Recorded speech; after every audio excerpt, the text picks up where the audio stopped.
On our little Did You Know series talking about the moons and planets, I did say I'm going to try to address as much as I can about all of the solar system, so it seemed fitting that we start off with the sun.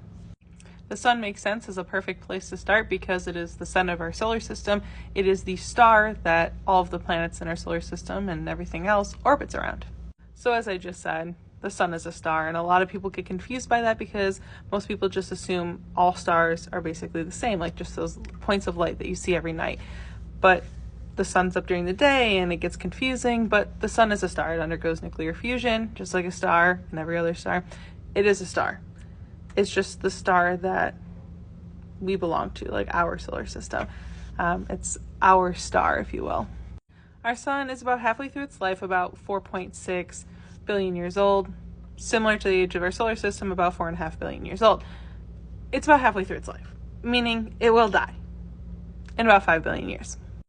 As the sun dies, it will expand into what we call a red giant. It'll eventually shrink down into a white dwarf, but that's a little bit more on life cycle of stars, and we can talk about that later. The sun makes up about 99% of the total mass of our solar system, leaving all the planets and moons and everything else out there to only make up the 1%. And 1.3 million Earths can fit within the sun.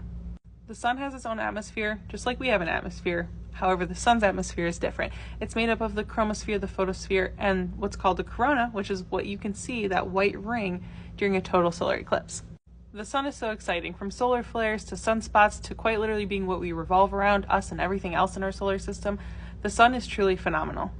I would love to know what questions you have about the sun or solar system or anything science, but until then, I'll see you in our next Did You Know?